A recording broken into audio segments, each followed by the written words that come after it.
नमस्कार, मेरा नाम अहाना आबिदन है। मैं कैम्ब्रियन पब्लिक स्कूल की 8वीं वर्ग की छात्रा हूँ। आज मैं जिस कहानी को प्रस्तुत करने जा रही हूँ उसका नाम है भंवर, जो रोज कलकत्ता द्वारा लिखी गई है। इस कहानी में 1942 ईस्वी की महिलाओं का संघर्ष को दर्शाया गया है। इस कहानी में एक शंख और कोयल नामक नदी के किनारे बसे छोटे से गांव में रहने वाली एक स्त्री, जिसकी 2 बेटियां थी, उनकी संघर्ष भरी जीवन की कहानी है। यहाँ पर जिस स्त्री की बात कर रहे हैं उन्हें गांव के लोग मालकिन कहकर पुकारते थे। क्यों? क्योंकि उनके पति गांव के एक रसूखदार आदमियों में से एक थे।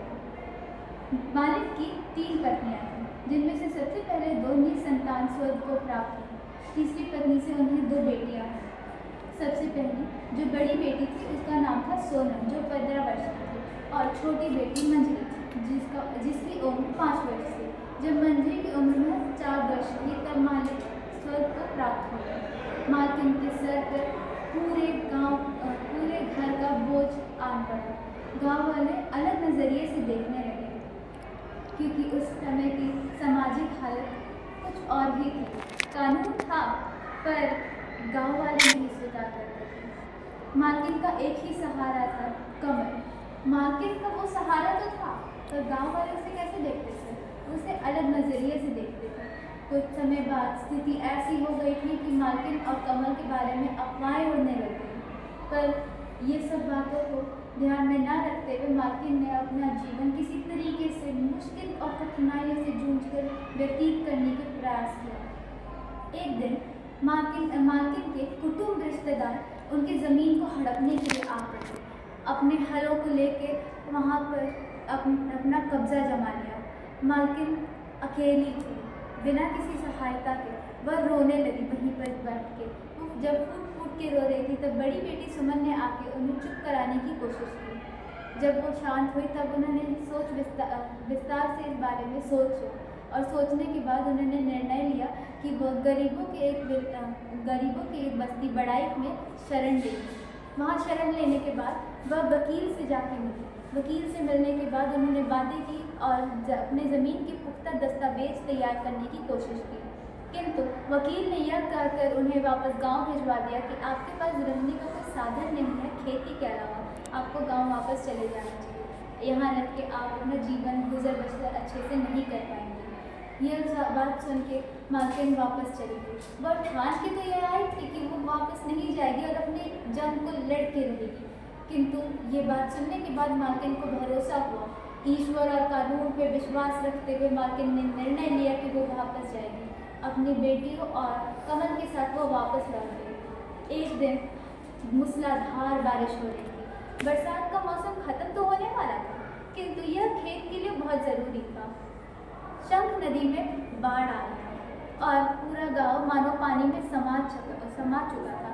दूर दूर के गांव, सारे गांव, इधर के गांव उधर के गांव टापुओं में बदलते जा रहे थे। पर मालकिन उसके बाद उन्होंने निर्णय लिया कि किसी तरीके से उनका गुजर बसर वहीं पर उन्हें करना होगा। फिर कुछ समय पश्चात जब आधी रात हो रही थी तब दरवाजे पे दस्तक सुनाई दिए। मालकिन ने सोचा यह कौन है। जो उनके घर के नौकर थे वो उन्हीं के घर पे रुक गए थे बारिश के कारण। और उसके बाद जब उन्होंने दरवाज़ा खोला तब पाया कि पास के गांव से 7-8 लोग मिलने आए हैं।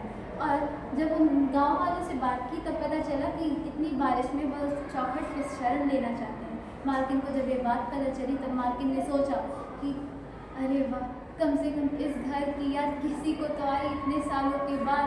इन 2 सालों में, इन कठिन 2 सालों में जब कोई नहीं था तब ये लोग मेरी चौखट पे आए हैं। उन्हें अंदर आने की आज्ञा मिली और उनके रहने की व्यवस्था करवाई गई।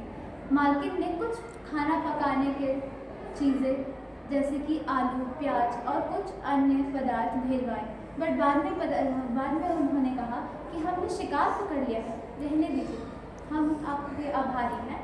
पर उन्होंने आलू वापस करवाते हुए कहा कि हम अपने शिकार को ही पका लेंगे, बस कुछ थोड़ा मिर्च मसाला मिल जाएगा। मालकिन खुशी खुशी सारा चीज़ भिजवा दी। किंतु आधी रात के बाद पूरी कहानी बदल गई। मालकिन के दरवाजे पे ज़ोर ज़ोर से पैर और लात से उसे तोड़ने का प्रयास किया गया। सोनम और मालकिन की नींद खुली। पता चला कि 7-8 जो लोग थे वो सब दरवाजे को तोड़ के अंदर आने की कोशिश कर रहे थे। घर पुश्तैनी था, वो अंदर आ गए और पूरे रात भर उन्हें चील और गिद्धों की तरह नोचते रहे। सुबह होते होते माँ, बड़ी बेटी और माँ को मार डाला। उन्हें अलग अलग हंसुए से और औजारों से काट डाला। बेचारी छोटी मंजरी अकेली थी, कुछ कर ना सकी, पर दरवाजे के आड़ में देख रही थी अपने आंसू भरे आंखों से कि क्या हो रहा है। अंत में वह भाग निकली वहाँ से। 4 दिन बाद जब वर्षा रुकी तो वहाँ पुलिस आई। शरीर का पोस्टमार्टम किया गया और उसके बाद कोई चश्मदीद गवाह ना मिलने के कारण उन्हें झाड़ियों में बिना इंसाफ के फेंक दिया गया। और उसके बाद जब उन्हें झाड़ियों में फेंक दिया गया तो बाकी का काम और कौन ख़त्म करता, कौवे और गिद्धों ने ख़त्म कर डाला। कई सालों बाद मंजरी जब बड़ी हुई, अपने दूर के रिश्तेदारों के साथ वो अपनी माँ और बहनों का इंसाफ लेने के लिए वापस कोर्ट कचहरी के चक्कर लगाने लगी। वहाँ पर उसके लिए प्रश्नों का भंवर उठ गया, पर मंजरी अपने माँ और बहन के लिए लड़ती रही। ये है हमारी भारत की स्थिति। ये पहले भी थी, ये आज भी है और ना जाने